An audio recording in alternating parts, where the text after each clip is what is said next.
I held him within 5 minutes of him being born. Are you surprised by the love you feel for baby Eric? I actually said to Lauren beforehand, what if I liked the dogs more than him? He was the toughest nut to crack and not so easily impressed. A single yes or nah from him decided your fate, but the most feared Simon Cowell has been fated with a struggle too big for him. Recently, the buzz around town is that his son has been diagnosed with something tragic. For the first time, it seems Simon is the one saying goodbye. And this time, it is painfully real what's really going on with Simon Cowell. For a long time, Simon Cowell wasn't just a judge on television shows. He was a force of nature. From American Idol to Britain's Got Talent, Simon built his name on being blunt, controversial, and unapologetic. With a single sentence, he could make or break a career, and viewers loved him for it. People tuned in expecting the arched eyebrow, the blunt remarks, and that unwavering confidence. He was television's gatekeeper, and he wore that title like it was made just for him. But lately, there's been a subtle shift in Simon, and it has not gone unnoticed. More and more people are beginning to sense that something about him just isn't the same. He still gives his familiar little smile like he used to, but something about his smile and energitos sit well with longtime fans. It didn't stop there. He's no longer as sarcastic as he used to be. And fans have noticed this change is not just in what he says. It's also reflected in how he acts now. These days, Simon chooses his words more carefully. And every time a child steps on stage, something in him seems to light up.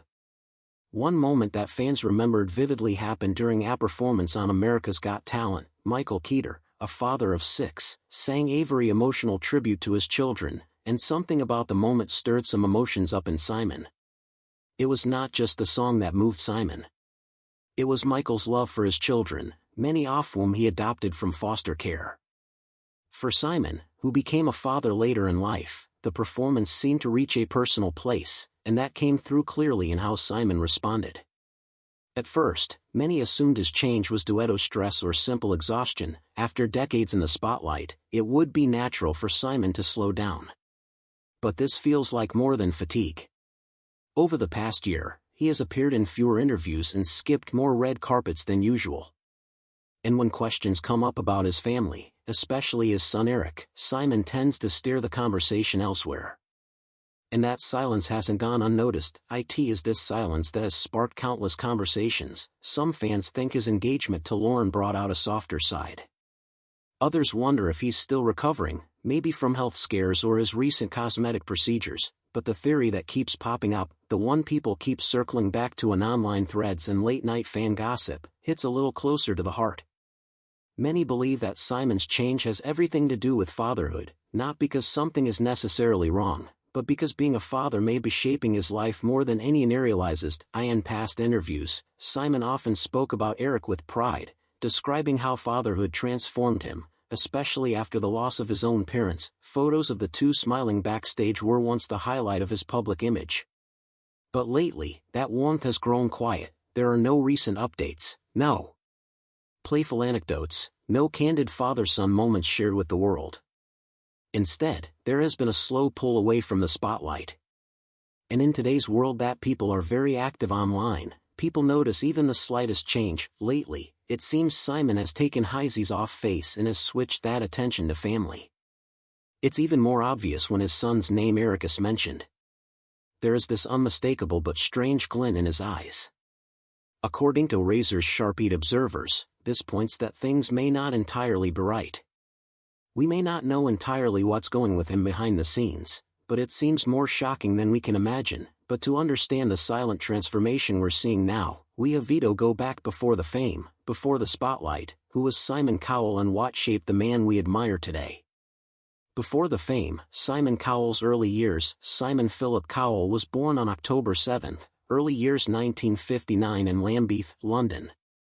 His parents had an early and strong influence in his choice of career later on in life as they were heavily involved in the entertainment industry. The Cowells lived comfortably and placed a high value on appearances, but even with that privilege, young Simon often felt more pressure than freedom, especially growing up with his father's other children from past relationships. Simon struggled all through school. After attending Radlett Preparatory School, he spent a year at licensed village school in Ascot, then moved on to boarding at Dover College. There hepist his GCEO levels in English language and literature, but was expelled around the age of 16. And you won't believe why. According to reports, Simon got in trouble for painting the walls of his dorm room and setting off a prank that tampered with the school security system. The staff saw it as unacceptable behavior. But for Simon, it was less about breaking rules and more about expressing frustration. In his mind, it was just one more reminder that he did not fit into their world and maybe never would. He later enrolled at Windsor Technical College where he took another GCE, this time in sociology, but Simon had already lost interest in school and no longer saw the point. He didn't care for rules or authority figures who didn't understand him. He wasn't interested in fitting into a system that didn't fit him.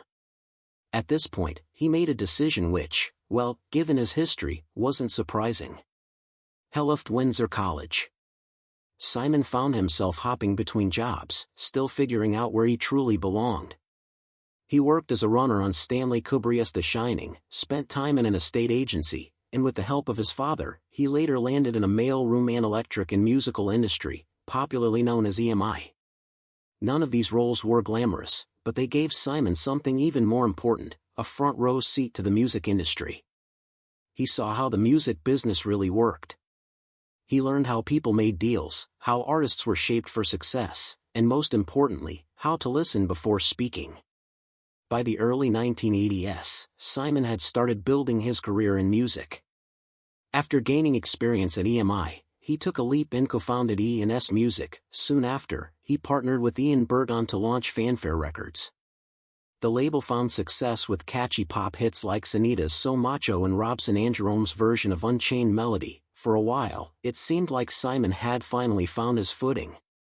But in 1989, everything came crashing down. Fanfare folded and Simon lost nearly everything. He had to move back in with his parents, a step backward that could have crushed many. But he never spoke about it publicly, but rather he slowly picked up the broken pieces, but with an even stronger resolve to fight for the life he thought he deserved. Even back then, Simon was already learning how to manage his own story. Whether it was being expelled from school or watching a company fail, he responded the same way. He stayed calm, quiet, and focused. He rarely showed emotion. He avoided sympathy. In February 2014, something changed in Simon Cowell's world. While many were out celebrating Valentine's Day with flowers and dinner reservations, Simon spent his time in a hospital room at Lenox Hill in New York. That morning, he became a father. His son, Eric, was born without the media frenzy that usually followed anything tied to Simon's name. Just a few hours before the birth, Simon had been filming Britain's Got Talent in London. But the moment Lauren Silverman called, he got on a plane and made it just in time. Eric was born to Simon and his now fiancée Lauren, whom he began dating around 2013. The time, their relationship made headlines, not only because Simon was famously private, but because Lauren was still married when the news broke. It sparked a lot of drama on social media, the kind that usually follows celebrity scandal. But inside that hospital room, none of it mattered. There were no flashing cameras or reporters, just Simon, Lauren, and their newborn son. Later, in an interview with Extra, Simon said something few expected from the famously sharp judge. "I was born to a dad." And for a man who never wanted children to begin with, that kind of vulnerable joy was new. The moment wasn't just life-changing, it was grounding. For the first time in a long while, Simon Cowell wasn't thinking about readings or headlines. He was just a man holding his son. He named his son after his own father, Eric Cowell, Sr., a man Simon admired deeply, but rarely spoke about in public. It was more than just a name. It felt like a quiet bridge between generations, a way to show love and honor without needing to explain it. Over time, people began to notice a different side of Simon. In interviews, he spoke more openly, saying that becoming a father gave his life a new sense of purpose and meaning, something he had never expected to experience. Here's where things begin to get interesting. For years, Simon helped young talent step into the spotlight, but when it came to his son, he made a very different choice. There were no reality show appearances or magazine photos. He kept Eric out of the spotlight, away from the media chaos. It was a decision that felt very different from the public life Simon was known for. Still, now and then, we caught glimpses. Eric holding his father's hand at a fundraiser, sitting backstage during a show, smiling in the audience beside his dad. And in those rare moments, it was clear Simon was not just showing up. He was gentle, present, and proud. But there was also a sense that he was being careful, as if was protecting something precious, something he wanted to grow far from flashing lights. Slowly, people began to see less of Eric and his absence didn't go unnoticed. This led to speculations and questions began to swirl. Was Simon simply being protective, or was there something else happening behind the scenes? He never shared too much. And that careful approach got people wondering, could Eric be facing something personal, something that made Simon want to shield him from the spotlight? A few fans even floated the idea that Eric might be navigating developmental challenges, maybe even autism, but nothing was ever confirmed, and Simon has never spoken directly about it. People could not help but notice and talk about the changes, some even go as far as dropping comments asking about Eric's whereabouts under nearly every photo Simon posts on social media. They also picked up on the way he talks about his son with so much love, but always in a protective way. He never shared too much, and that thoughtful approach got people wondering. Could Eric be facing something personal, something that made Simon want to shield him from the spotlight? A few fans even circulated the idea that Eric might be navigating developmental challenges, maybe even autism, but nothing was ever confirmed, and Simon has never spoken directly about it. What stood out most was not the rumors, but how Simon carried himself. Every time he spoke about Eric, his words were soft, thoughtful, and filled with care. It did not stop